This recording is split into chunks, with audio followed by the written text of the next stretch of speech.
Post की सुकन्या समृद्धि योजना में ऐसा नहीं कि आपको 8% या तो फिर 8.5% बोला गया, मतलब कि आपको 14 साल प्रीमियम भरने के बाद 21वें साल पे जब मैच्योरिटी मिलेगी तो ये पूरी टेन्योर में आपको 8.5% या 8.2% ही मिलेगा।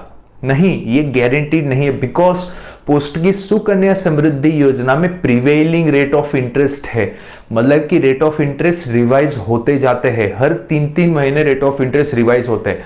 सो अगर हम उसका हिस्टोरिकल चार्ट निकालें तो 2014-15 जब सुकन्या समृद्धि योजना लॉन्च हुई थी उस टाइम पे रेट ऑफ इंटरेस्ट जो स्कीम दे रही थी वो थी 9.10% पर ईयर, लेकिन अभी जो है वो हर 3 महीने रेट ऑफ इंटरेस्ट रिवाइज होते हैं एंड आज के टाइम पे जो रेट ऑफ इंटरेस्ट हुआ है वो है 7.6%। मतलब कि जिन लोगों ने उस टाइम पे 2014-15 में स्टार्ट किया था तो उसका मतलब ऐसा नहीं था कि उनको 21 साल तक 9.10% ही मिलेंगे। नो, वो पर्टिकुलर वो साल के लिए उनको उतना रेट ऑफ इंटरेस्ट मिला एंड हर साल वो रेट ऑफ इंटरेस्ट चेंज होता गया, गिरता गया एंड अभी सिचुएशन ये है कि हर 3 महीने रेट ऑफ इंटरेस्ट चेंज हो रहे हैं एंड आप देखोगे तो कंटिन्यूअसली रेट ऑफ इंटरेस्ट में गिरावट आती जा रही है सुकन्या समृद्धि योजना में। अभी क्वेश्चन ये आता है कि आखिरकार क्यों जो सुकन्या समृद्धि योजना है उसके रेट ऑफ इंटरेस्ट गिरते जा रहे हैं।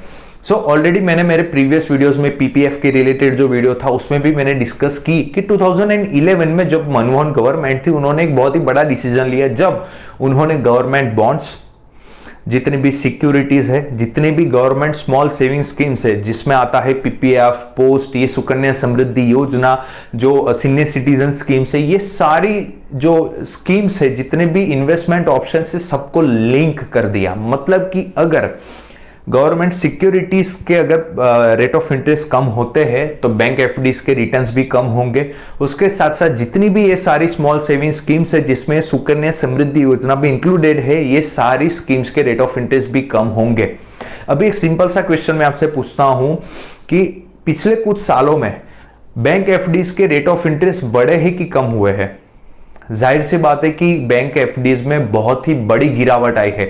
उसके साथ साथ अगर हम पीपीएफ की बात करें तो पिछले साल जो पीपीएफ है वो 8% दे रहा था एंड आज वो पीपीएफ दे रहा है 7.1%। 31 अप्रैल 2020 में नए सर्कुलर के हिसाब से जो 7.9% जो पीपीएफ का रेट ऑफ इंटरेस्ट था वो गिरकर हो गया 7.1%।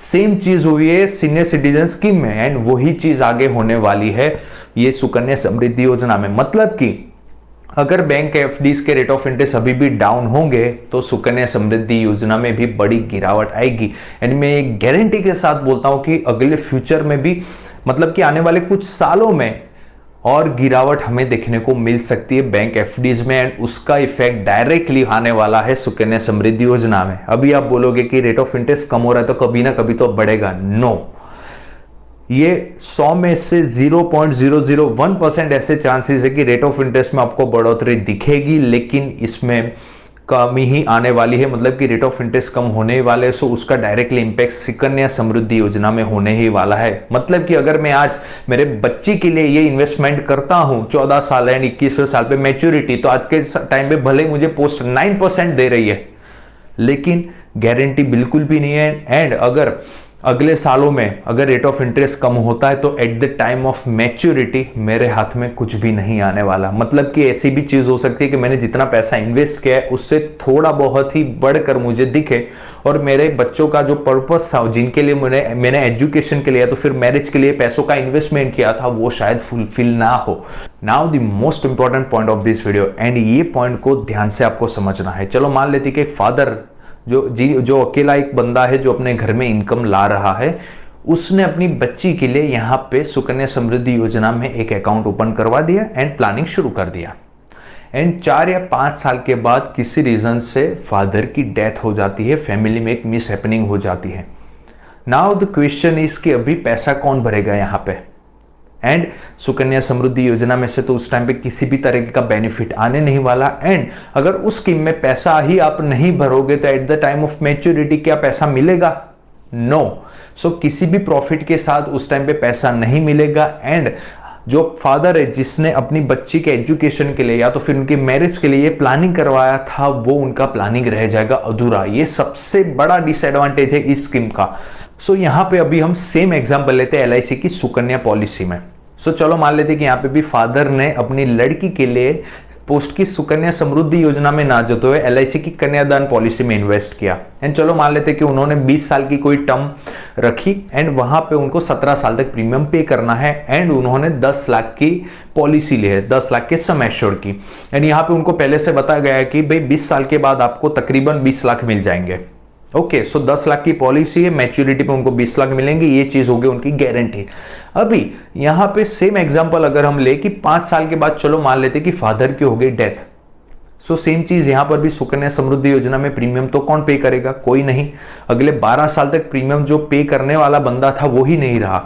सो जैसे मैंने प्रीवियस पॉइंट्स में डिस्कस किया था कि यहां पे इंश्योरेंस होता है जनरल केस में पेरेंट्स के नाम का, सो यहाँ पे उसका सबसे बड़ा एडवांटेज मिलेगा। यहाँ पे 12 साल तक जो प्रीमियम पे करना था वो हो गया माफ, क्योंकि यहाँ पे जो प्लानिंग हुआ था वो फादर के नाम पे हुआ था। सो अगले 12 साल तक अभी फैमिली में से किसी को भी यहाँ पे प्रीमियम पे करने की जरूरत नहीं है, सारे प्रीमियम हो गए माफ। अभी ये जो बीच का पीरियड है जिसमें घर में इनकम ही नहीं है, तो उस टाइम पे क्या होगा? तो उस टाइम पे सम एश्योर्ड का 10%, मतलब कि 10 लाख का जो प्लानिंग था उसका 10% हुआ 1 लाख रुपया। हर साल अगले जब तक मैच्योरिटी नहीं आती तब तक हर साल 1-1 लाख रुपया उसकी फैमिली को मिलता ही जाएगा। सो वो जो अमाउंट आएगी हर साल, उससे जो अपना लड़का है या तो लड़की है उनका ना तो एजुकेशन में कोई फर्क आएगा, ना तो किसी भी तरीके का अगर बड़े बड़े खर्चे आएंगे उनके एजुकेशन या तो उनके लालन पोषण हेतु, तो उस टाइम पे ये पैसे बहुत ही इंपॉर्टेंट रहेंगे, बहुत ही काम में आएंगे। मतलब कि अगले 15 साल तक हर साल फैमिली को 1-1 लाख मिलता जाएगा। एंड फादर ने तो इन्वेस्टमेंट किया था अपने बच्चों के या तो एजुकेशन के लिए या तो फिर मैरिज के लिए। सो यहाँ पे 20 साल के बाद जो उनको 20 लाख की मैच्योरिटी मिलने वाली थी वो भी मिल जाएगी गारंटी के साथ।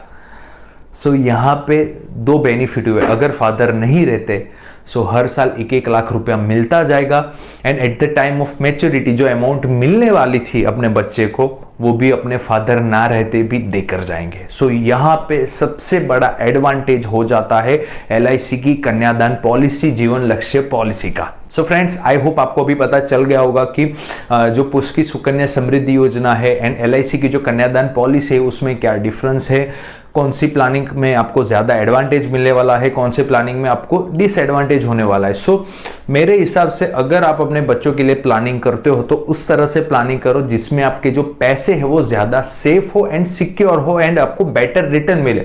दोनों केस में आपके इन्वेस्टमेंट किए गए पैसे तो सेफ होने वाले, लेकिन यहाँ पे मैटर करता है कि रिटर्न में क्या मिल रहा है। सो यहाँ पे ऐसा होना नहीं चाहिए कि 15 या 20 साल के बाद आपको एक अफसोस रह जाए कि यार बहुत ही गलत जगह पे आपने इन्वेस्टमेंट कर दिया। एंड आपको आई होप कि पिक्चर क्लियर हो गया होगा कि कौन से इन्वेस्टमेंट में अगर आप जाओगे तो आपके बच्चों का एक बेटर भविष्य बनेगा। सो फ्रेंड्स, अगर आपको आज का जो वीडियो है वो पसंद आया तो प्लीज इस वीडियो को कीजिएगा लाइक एंड हो सके उतना आपको मैक्सिमम इस वीडियो को शेयर करना है, क्योंकि आपके एक शेयर पे किसी बच्चे का भविष्य जो है वो सुरक्षित हो सकता है। सो